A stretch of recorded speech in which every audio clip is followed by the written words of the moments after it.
छत्तीसगढ़ की योजनाओं की छाप। छत्तीसगढ़ की गोधन न्याय योजना को मिली जगह। गोवर्धन योजना के लिए 10,000 करोड़ का प्रावधान। छत्तीसगढ़ के मिशन मिलेट्स को भी मिली जगह। इंडियन इंस्टीट्यूट ऑफ मिलेट्स का होगा गठन। छत्तीसगढ़ सरकार एमएसपी पर मिलेट्स खरीद रही है। मिलेट कैफे को लेकर भूपेश बघेल की तारीफ हो रही है। छत्तीसगढ़ के मिलेट कैफे की देश भर में पहचान है। प्रदेश में कोदो कुटकी रागी की पैदावार बढ़ी है। छत्तीसगढ़ में मिशन मिलेट योजना चल रही है। सीएम के नेतृत्व में मिलेट्स को बढ़ावा मिल रहा है। प्रदेश में मिलेट्स का रकबा उत्पादन भी बढ़ा है।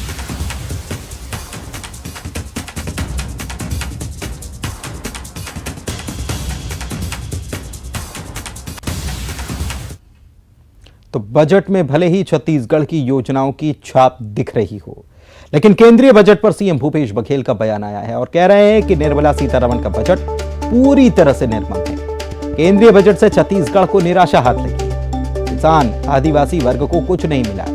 रेल बजट ज्यादा होने पर सीएम ने आशंका जताई है कि रेलवे को कहीं निजी हाथों में तो नहीं सौंपने वाले। छत्तीसगढ़ को नई ट्रेनों की उम्मीद थी। कर्नाटक में चुनाव आने वाला है, जिसे हारता देख कर्नाटक के लिए घोषणाएं की जा रही हैं, लेकिन जनता समझदार है।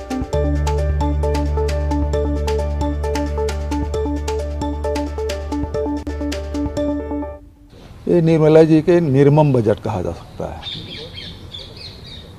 न इसमें युवाओं के लिए कोई बजट में कोई सुविधा है, न किसानों का आय दुगुनी करने की बात है, न महिलाओं के लिए है, न ट्राइब्स के लिए है, न ही अनुसूचित जाति के लिए है।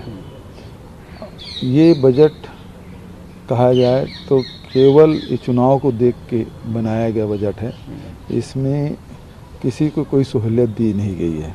छत्तीसगढ़ के लिए भी हम लोग उम्मीद कर रहे थे कि अंबिकापुर से जो ट्रेन चलने वाली थी वो आएगा, जगदलपुर ट्रेन के लिए कोई व्यवस्था होगी। इसमें इस प्रकार की कोई व्यवस्था नहीं है। महंगाई और बेरोजगारी को कम करने की कोई व्यवस्था नहीं है। कैसे नए लोगों को रोजगार मिलेगा, इसमें कुछ नहीं है। और जितने भी खाद्य सामग्री है वो महंगी हो गया है। एक चीज़ और, जो श्री अन्न की बात उन्होंने कही, जिसमें कोदो कुटकी सामा तक की बात कही गई है, लेकिन उसकी एमएसपी आज तक भारत सरकार ने घोषित नहीं की है।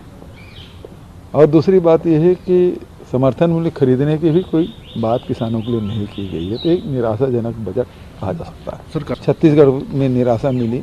यहाँ प्रिमेटिव ट्राइब्स के लिए भी कुछ नहीं है, ना ट्राइब्स के लिए कुछ है, ना हमारे शेड्यूल कास्ट के लिए कुछ है। इसका मतलब ये है कि कर्नाटक वो लूज़ कर रहे हैं, तो वहाँ के मतदाताओं को लुभाने के लिए इस प्रकार की घोषणा कर दी गई है। हालांकि चुनाव तो सर पे है, उसका लाभ वहाँ की जनता को मिल नहीं पाएगा। जैसे बिहार में गए थे ना, 50 करूँ कि 60 करूँ, 60 करूँ कि 70 करूँ, 1 लाख करूँ कि 1,10 लाख करोड़ करूँ, लेकिन आज तक कि बिहार में वो पैसा गया ही नहीं है। ये उसी प्रकार का है। आइए अब आपको सुनवाते हैं केंद्रीय बजट पर छत्तीसगढ़ के मंत्रियों की प्रतिक्रिया क्या रही है। विशेष रूप से सामान्य वर्ग, मध्यम वर्ग और गरीब लोगों को बहुत ज्यादा उम्मीदें होती हैं, लेकिन हमने देखा इस बजट में ऐसा अतिरिक्त कोई योजनाएं या लाभ के संदर्भ में आदरणीय केंद्रीय वित्त मंत्री जी ने कोई बात नहीं कही। केवल एक बात को लेकर के सर्वत्र चर्चा कर रहे हैं कि जो इनकम टैक्स का 5 लाख रुपया तक की जो सीमा थी उसको 7 लाख रुपया कर दिया गया है। तो ये जो बढ़ती हुई महंगाई के दर में अगर इसको आप हिसाब किताब लगाएंगे तो मुझे लगता है कि वो 5 से 7 अगर किया गया है तो रुपये के मूल्यन में 5 से 7 ही होना था।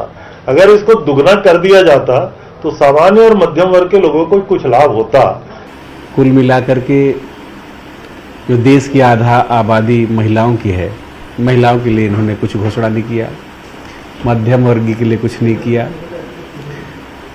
रेलवे में जो सफ़र करते हैं सीनियर सिटीजन, उनको जो सब्सिडी और लाभ मिलते थे उसको बंद करके रखा है।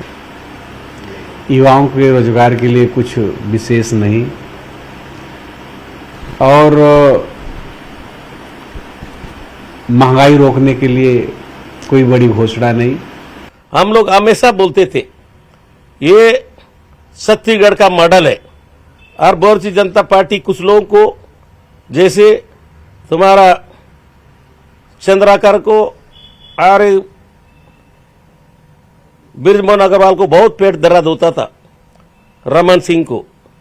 आज इनके आका ने, इनके जो नेता ने, जो इस मिलेट मिशन का गोबर का अरे दिल्ली में बोला है, इनके मुंह में तमाशा मारा है। 8 साल के बाद 9वां बजट जो आया है, वो अभी तक जितने बजट आए हैं उसमें सबसे ज्यादा निराशाजनक और खराब बजट है। इसमें गरीबों के लिए कहीं कोई योजना नहीं दिखती। आप देख लीजिए, डिफेंस सेक्टर के लिए 1 रुपया अतिरिक्त प्रावधान नहीं है, महंगाई कम करने के लिए कहीं कोई प्रावधान नहीं है, गैस सिलेंडर के भाव बढ़ रहे हैं, पेट्रोल डीजल के भाव बढ़ रहे हैं, लेकिन उनको रोकने के लिए कहीं कोई प्रावधान नहीं है।